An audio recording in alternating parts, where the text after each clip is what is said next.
First hit back for a while. The paddle bag has been in the garage, literally brushing the dust off the bag. Looking forward to getting back out there.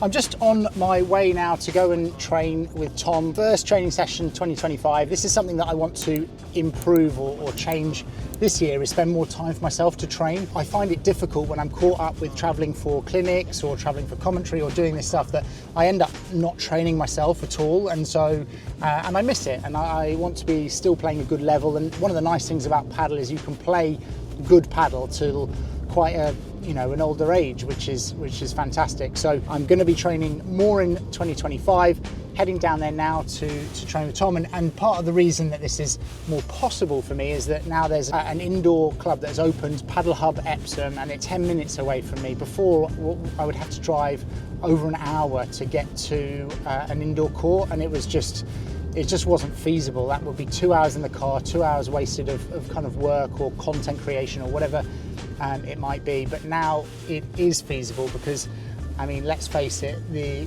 UK, it's not going to be an outdoor sport. I mean, really, tennis isn't really an outdoor sport in the UK, not if you want to actually compete properly and play properly, but paddle definitely isn't, even though quite a lot of the courts are currently outdoor. So I'm heading there now with Tom, and it has been, I would say, and since I last trained properly, 4 to 5 weeks, which might not sound a lot for those of you that don't play very often, but for someone that is used to playing regularly, it's a big difference. And so I thought I'd take you along today almost to tell you how I will train, knowing that I'm getting myself back into it. I'm sure over the festive season, or there's people that haven't played for a little while, how will I get back into it? And I think part of that is expectations. What you often find is either players come back with the idea they're going to play how they played, and it's almost never the case, or they go with no expectations, they really enjoy themselves and they play quite well the first time back, and it's the second time back that they have a bit of a nightmare. So today I'm going for no expectations, and I'm going to make sure I hit lots and lots of balls and just get in the rhythm of hitting from the back of the court, from the front of the court. Probably not really going to play points, just contact a lot of balls just to get that feel on the racket again. And it's almost the opposite of when I go to Euro Championships or World Championships and we play great matches every day for a week. By the end of the week, I'm seeing the ball really well, I'm moving really well to it. It's almost like the ball is in slow motion. When you come back after having not played for a while, it's almost like the ball is too quick for you to manage to keep up with. And so that's what I'm going to be working on, is almost just getting myself back into the rhythm. Now, I'm not sure if Tom's played, so let's see how much he has played over this festive break. Normally he's training quite a lot and I don't play very often, and then I come back and get frustrated. So I'm going to make sure that does not happen to me today. Here we go. Indoors or outdoors? God, it's grim out, isn't it? Here looks a man who's been training recently. Yeah. his Waitrose bag. yeah. Stocking up. Good man. Food. Expecting a session. I thought I would dress like I'm going on tour though. Got the Premier Padel stuff. The idea being that it's going to give me confidence. Yeah, exactly. What's the plan for today then? The plan will be ease into it slowly. I think hit lots of balls, have a proper warm up, like you're doing now. Is almost like make sure we're nice and warm. I think we always start our sessions hitting soft, don't we? So let's start with that. But your fitness, you manage to maintain your fitness, don't you? Quite well. I think what it is I just know how to I know how to play slow points. Gives you time to recover. You're always saying to me, why am I not, going for 3 meters or being aggressive with a smash? And I'm using my fake more often. Saving your shoulder. Mainly conserving energy. My main goal from this first session as well is just not to get injured. There's a positive outlet. Hit lots of balls, but just not get injured. You know what it's like when you haven't played for a while and you come back all enthusiastic and you're like, yeah, I've got this. And you charge around the court and then you pull something and then you're out. Oh, that's a smell, isn't it? It's a little smell.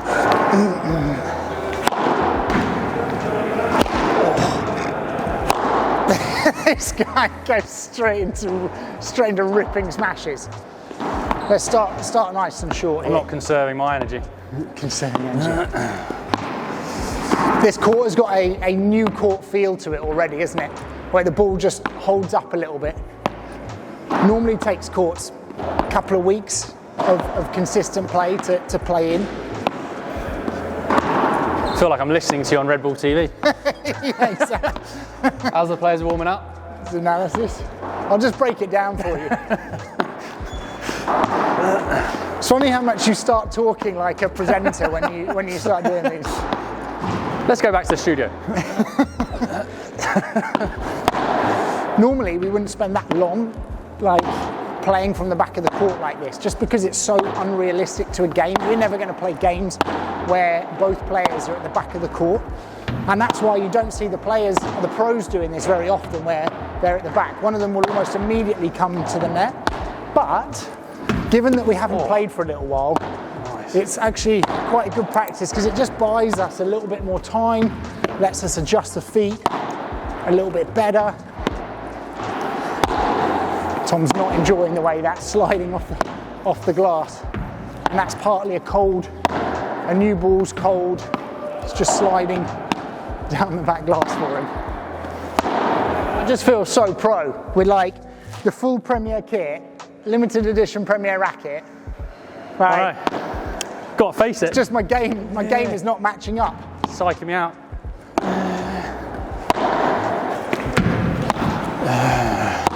This is a time to just do more little steps, like adjustment steps, getting into position, almost doing an extra step here, partly because it's been a while, so we're not used to it. And just making sure that every time we're contacting middle of the racket,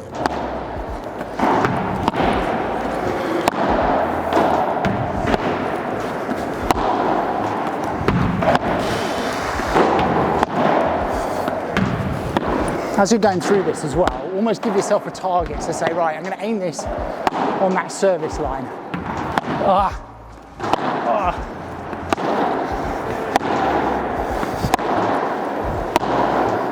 So, as I said, we never normally stay at the back of the court this long.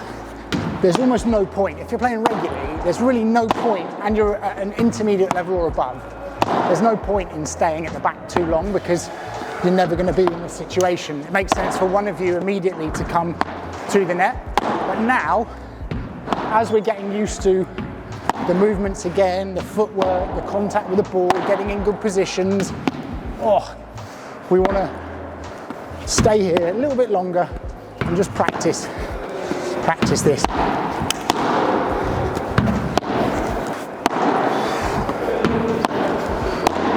He doesn't need to go all the way to the net here. The idea being that we're just putting him into that transition zone, into that position, and getting him to hit and move. It's a big skill, this hitting and moving.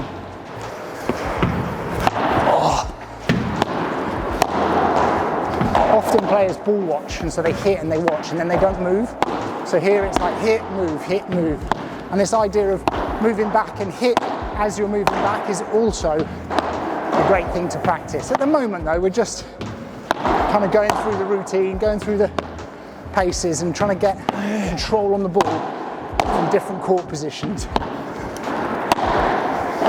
You can see also that the pace is not super high.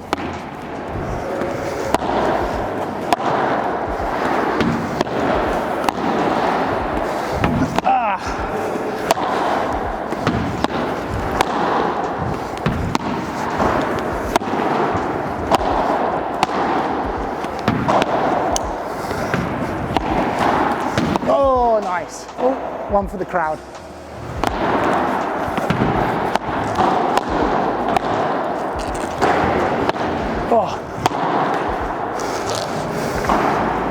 You've gone quite quiet. Huh? You've gone quite quiet. Well, it's tough to speak and breathe at the same time. This doesn't look like a difficult exercise, but it is quite tough, huh? I think you're being nice to me. It shouldn't be.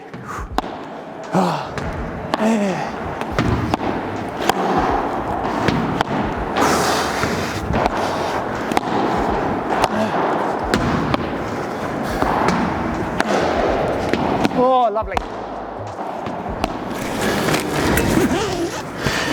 Once you get into it, you want to just keep playing and playing, don't you? Yeah. But I need a little bit of a breather.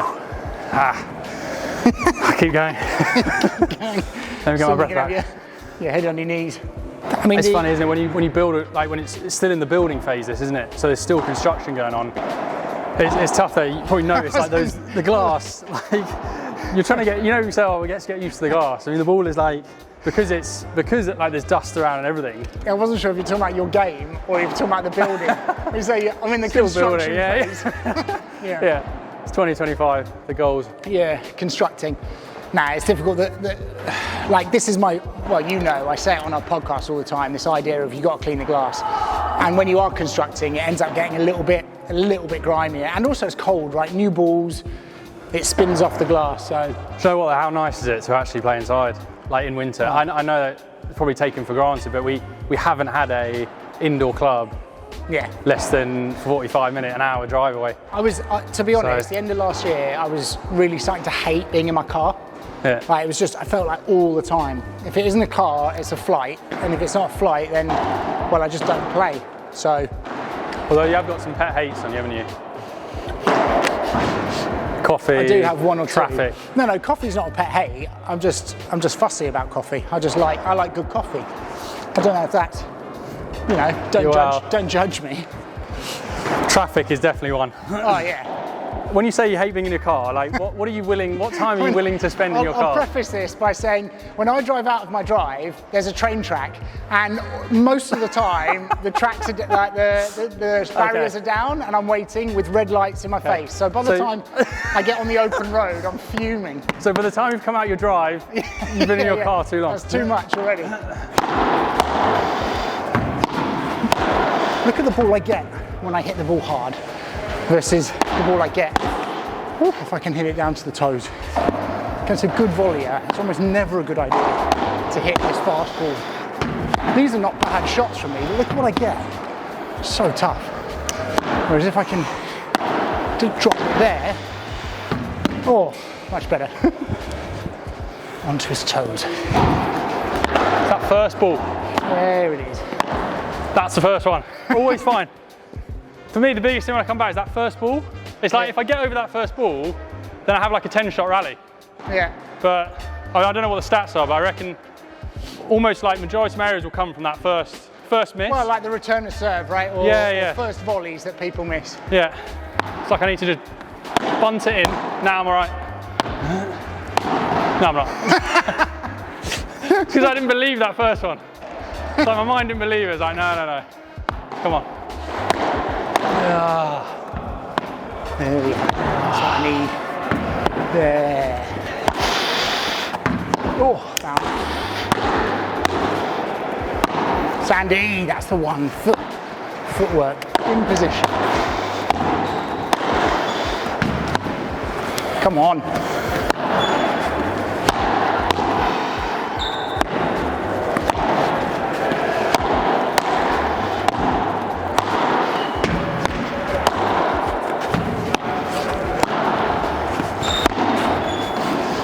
It's also nice seeing, because it's a local club, seeing so many players.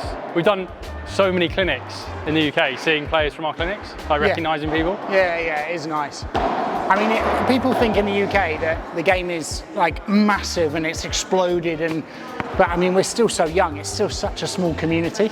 Yeah. Like, all of these players haven't really seen like Netherlands, Belgium, Sweden, Denmark. Like we're miles behind them, so it is a small community, and we do get to see a lot of the same faces at the moment. No, it's nice.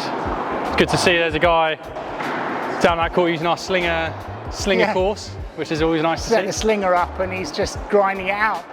Good for him. But it's so nice because he said all the settings and everything we did, like that's exactly how we felt when we got the slinger. We just thought how perfect would it be to set up a course where you know what settings, where to put the bag, everything.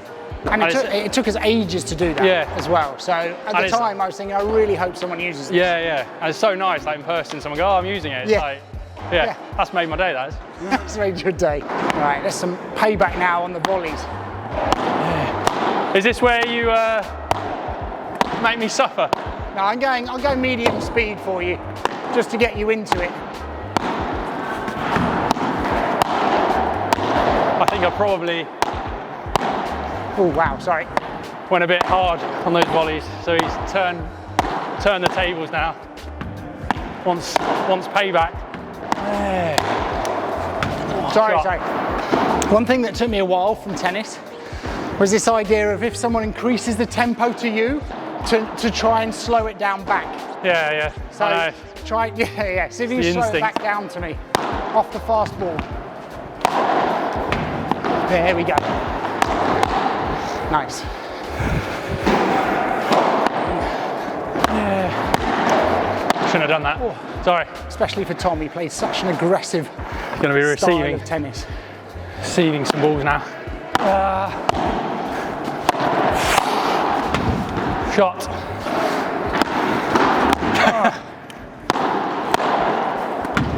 Yeah. Getting serious. Yeah. Have to. Start of the year is meant to go on, you know? Yeah. That's it. Get that grip. Get that grip Construction. sorted. Construction. I just feel when it's been a while, it's almost just that tiny split step slower to make. It's not even actually slower on the movement, it's slower to make a decision for me. Like, you know, the idea of Chiquita and then come in, or to Chiquita and stay back, or get myself out of position. It's almost a processing delay. Well, it's so level dependent, isn't it? Like when I play you, if I play someone who doesn't have as good a volleys as you, that split second decision not only is easier, but it's a different decision. Whereas when I play you, that's the thing with levels, isn't it? Because it's so good to train against your level, because then when I play at higher levels, like that decision is easier. But if you're used to playing lower, you feel like you've got time and you think you're making the right decision, but then you come up against a high level and it's like, oh.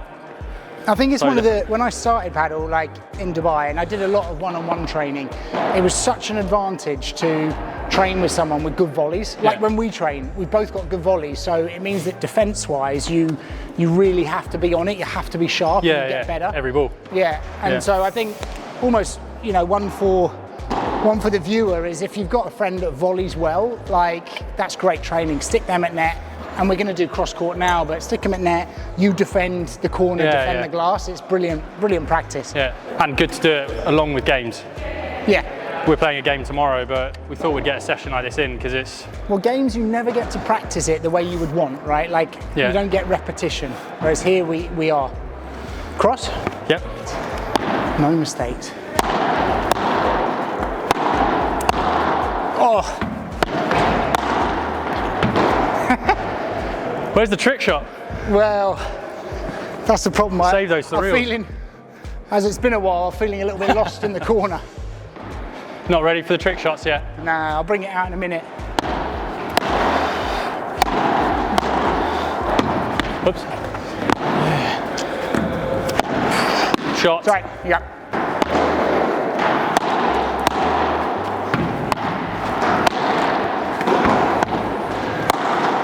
Yes, nice. Oh! Shot.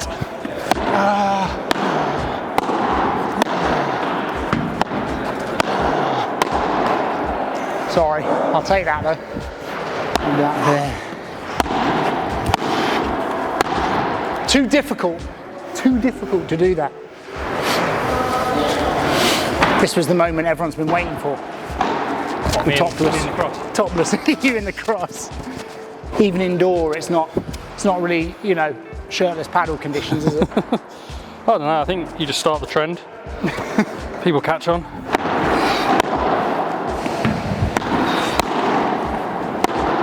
Oh. A few more of those. That's what we want.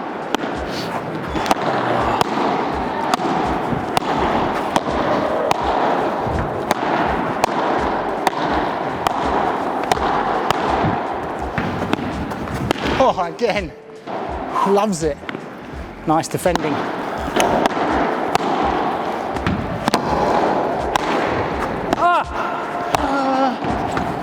So difficult to defend that fast attacking ball with side glass. Shot. The only way that I'm going to be able to last in this cross. So I slow the ball down, mix up the pace. Anything here, I'm dead. Goes for power here. Like that. Whereas he doesn't use the Chiquita fence. Chiquita fence would neutralise. Like that. There. Nothing you can do there. It's dangerous, you see. Oh, Tom. Oh, here we loves go. it. 2025. God, what a present There for we the go. new year. Never again. Couple more Chiquita's fence here, I think, just to open me up a bit. Yeah. Oh, with net cord as well.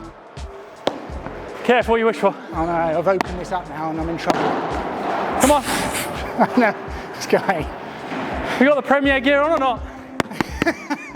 Come on, here we go.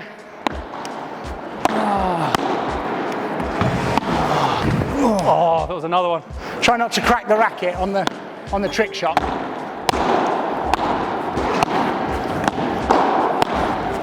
Shot. So if you get that Chiquita down there, then you open that up, I reckon. I know, but I don't want to do it too early because I feel like, you know, trying to get you. You're hitting great in the rally. Chiquitas to my toes, but if they're here, then I can still have the option of push there, whereas here I've only really got the middle. Shall I try and win the point now then? Oh, okay. Oh.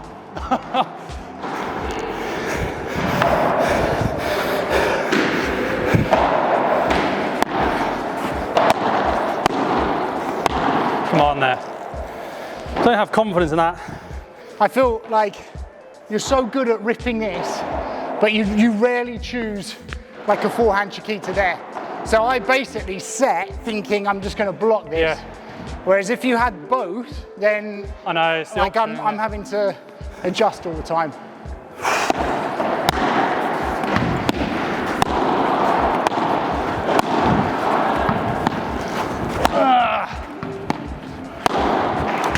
Shot.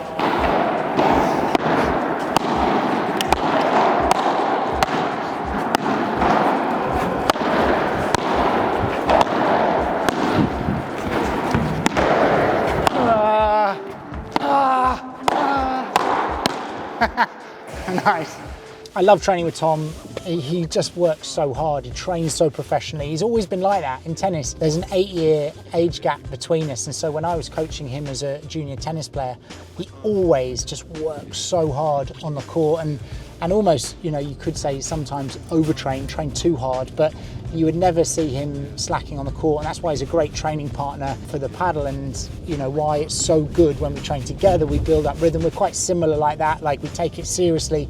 And we both want to improve, and so yeah, it was a good session. We hit lots of balls, did lots of drills where we're moving and hitting, but also like I thought it wouldn't be too competitive at this stage. There's always a bit of competition, not just because we're competitive, but also because we're brothers and just generally, you know, we're athletes, so we like to compete. But at this stage, it was just playing a lot of balls and getting the timing and the rhythm. And you know, for me particularly in the corners, it takes a little bit. It's almost like, and I mentioned it in the video, that processing speed. When I haven't played for a while, I actually sometimes have to think more, which sounds a bit silly, but I'm really having to work out where the ball is going to go. Whereas once I've played, you know, consistently and regularly, I almost know where it's going. Like instinctively, I know where it's going to go. So, but a great session to start off the year, and like I said, more of these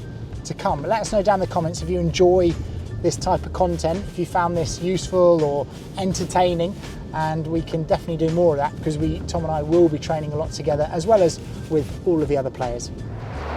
Let's finish with a little thumbnail for Adnir. We always get told off for not having thumbnails. So what is our thumbnail? Our thumbnail's it's just like this, isn't it? Yeah, that's our thumbnail.